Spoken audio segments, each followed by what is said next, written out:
Buenas noches. En primer lugar, me presento. Mi nombre es Josué David Golea Cedeño. Para las personas que no me conocen, soy tecnólogo superior en electricidad. Mi especialidad o la rama en la que trabajo es la electricidad industrial,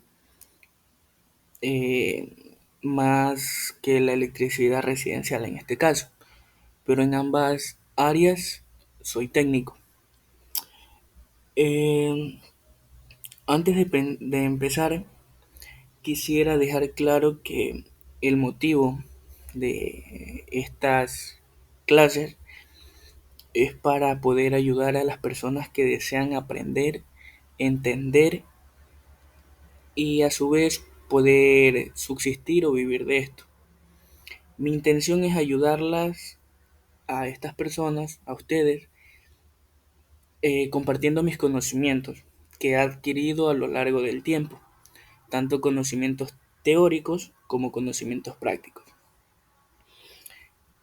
Quisiera eh, compartir con ustedes un poco de mi experiencia en lo que es el área técnica, en este caso la electricidad residencial y la electricidad industrial, para que de esta manera, si ustedes trabajan en esta área o quieren trabajar o quieren interesarse por esta carrera, pues tengan un poco de conocimiento. Entonces, quiero compartir con ustedes un pequeño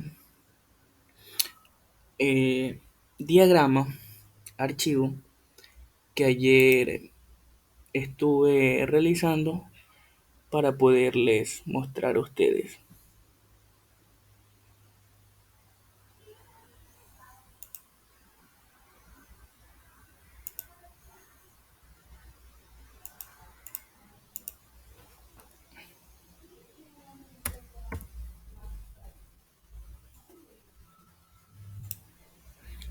Bueno,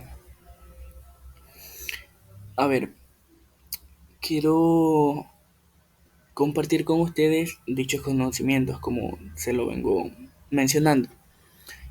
En primer lugar, quiero que entiendan que las redes eléctricas se dividen o se clasifican en tres: redes de media tensión, redes de alta tensión y redes de baja tensión.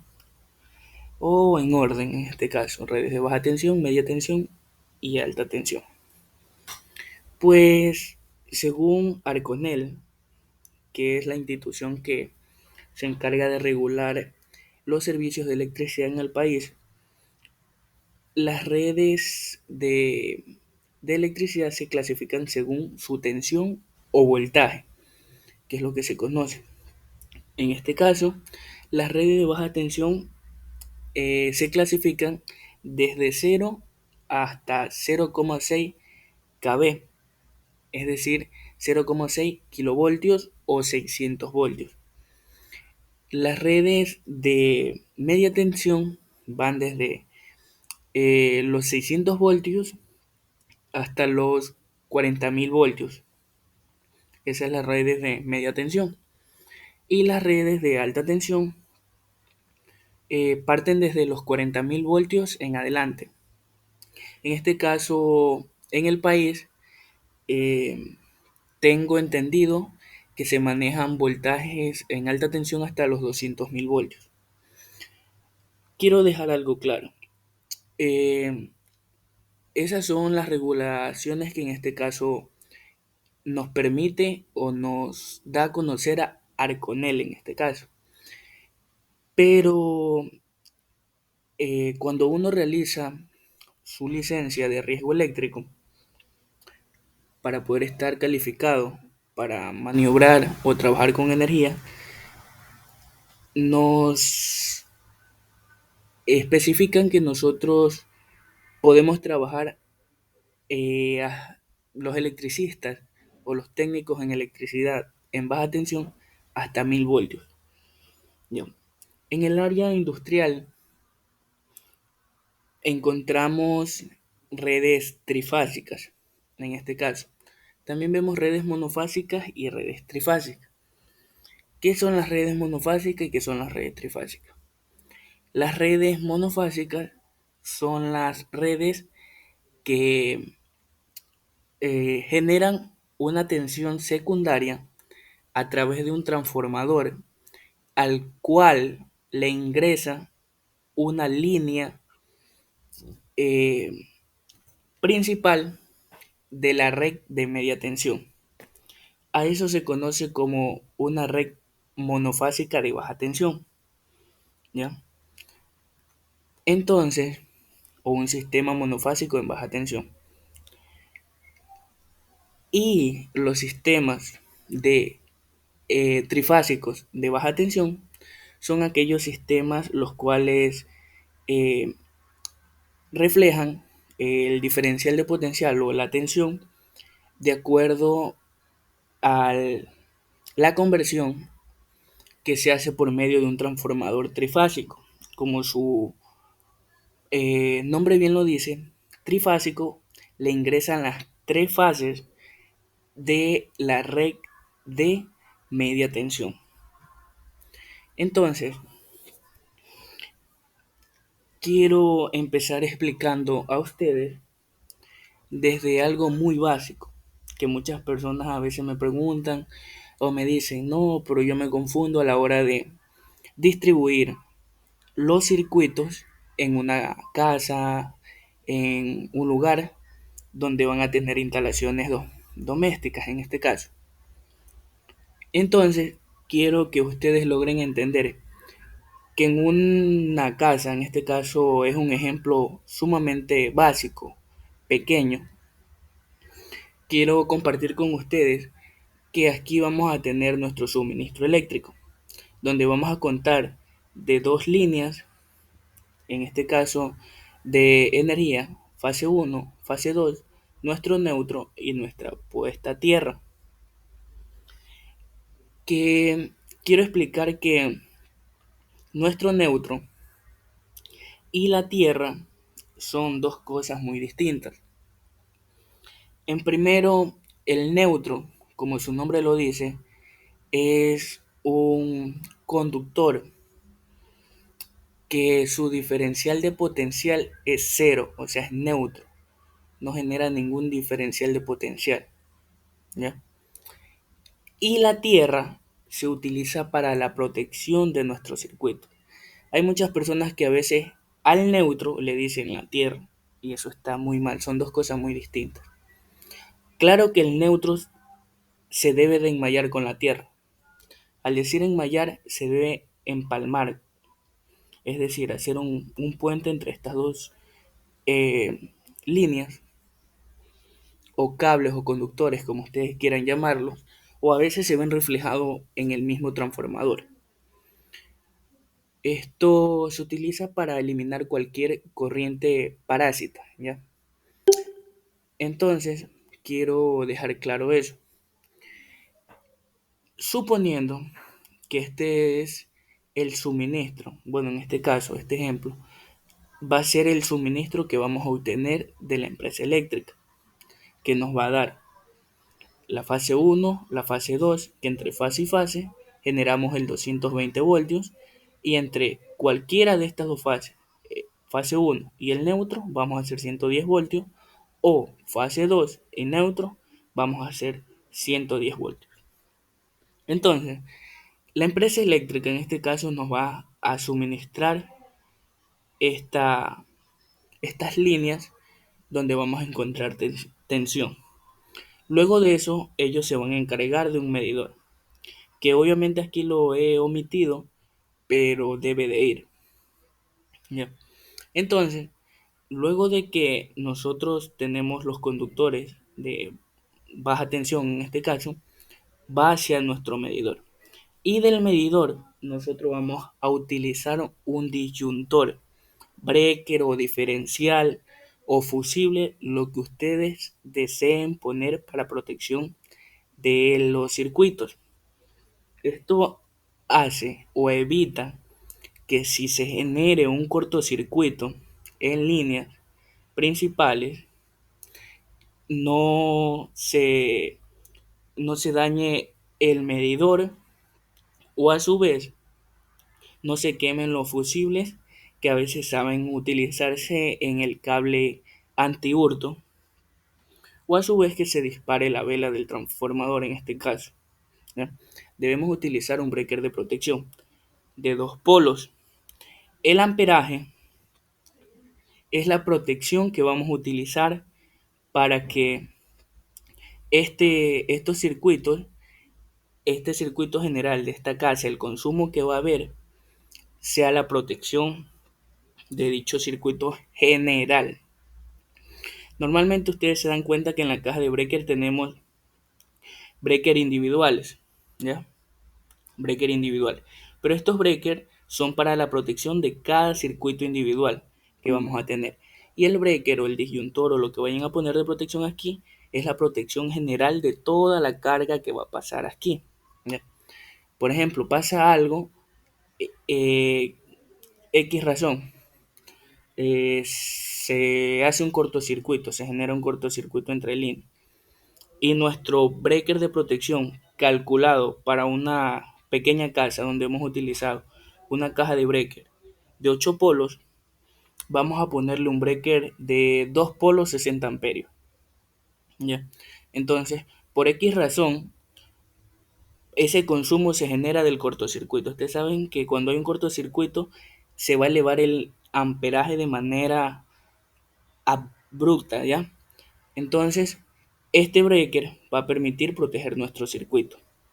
Corta la energía y ya no va a pasar energía hacia acá. ¿Ya? Luego de este breaker, nosotros, si se dan cuenta, al breaker solo van a ingresar las líneas que generan diferencial de potencial o las que llevan tensión o voltaje. ¿Ya? El neutro va directamente hacia nuestra bornera de conexión de nuestra caja de breaker y la puesta a tierra es una tierra general. ¿Ya? Una tierra general que también tiene su bornera en su caja de breaker. Ok, quiero que tengan claro eso. O sea, vamos a utilizar un disyuntor o breaker de dos polos principal que de la salida de ese breaker vamos a energizar los terminales de la caja de breaker. ¿Ya? En una caja de breaker, si se dan cuenta, yo he utilizado dos colores aquí. Suponiendo esta es una caja sencilla. Normalmente las cajas de breaker de 8 polos no vienen así, vienen en serie. Vienen todas las posiciones de los breakers vienen hacia abajo. ¿Ya? Pero en este caso yo la he hecho en parejas para que se den cuenta. Porque ya en cajas mayores, o así sean cajas pequeñas de 4 polos, de 8 polos, 16 polos, 24 polos, etcétera, se utilizan polos intercalados. ¿A qué quiero ir con esto? De que nosotros debemos revisar la posición de los breakers, en qué fase se encuentran y el consumo que vamos a poner de cada circuito que vamos a poner de protección para ese breaker para evitar que haya un desbalance de cargas, un desbalance de consumo. No sé si muchas personas de ustedes tengan el conocimiento de lo que es un desbalanceo de cargas, pero estamos aquí para aprender. El desbalanceo de cargas se genera cuando, por ejemplo, en el primer breaker tenemos conectado el circuito de toma corrientes de la sala. Vamos a poner ese ejemplo. Ya. Si se dan cuenta, está en la fase número 1. Lleva el mismo color. Los 4 primeros breakers de arriba están en la fase número 1 y los 4 breakers de abajo están en la fase 2. Y el breaker número 6, suponiendo, tenemos el consumo de eh, el tomacorriente de la nevera.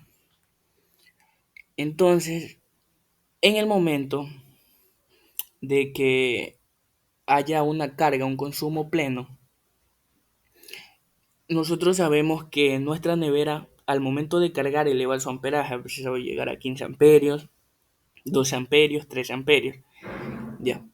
Pero al momento de estabilizarse, su consumo estándar va a ser 3 amperios. 3 amperios, 4 amperios, perdón. Ya. Entonces, si nosotros en el circuito de toma corriente de la sala tenemos conectados mayores equipos que consuman en este caso 10 amperios permanentemente, o sea, siempre van a estar consumiendo 10 amperios, y el de acá solo va a estar consumiendo 2 amperios, 3 amperios, va a haber un desbalanceo de carga. Entonces, nosotros como electricistas, como técnicos, debemos buscar balancear las cargas para que ninguna de las fases se vean sobrecargadas. ¿En qué se afecta esto? Bueno, en teoría se ven afectados los contactos de protección de los breakers. Eh, Aparte de eso, el principal que se ve afectado es el transformador, las bobinas del transformador, debido a que se van a desgastar la que tiene mayor consumo, y la que no tiene tanto consumo va a quedar con menos desgaste. Entonces, nosotros como electricistas tenemos que buscar balancear balancear las cargas, para que de esta manera podamos evitar problemas a futuro, ¿ya? Entonces, eso quiero que entiendan. ¿Cómo se hace eso? En primer lugar, con una pinza amperimétrica, donde podemos detectar el amperaje que está consumiendo por fase y tratar de equilibrar las cargas. Que eso lo voy a explicar en el siguiente video. Hoy quiero que entiendan lo principal, ¿no? Lo principal, que es cómo se llega o cómo se genera eh, una buena alimentación de tensión hacia nuestra caja de breaker, ¿ya? Entonces, es importante que sepan eso.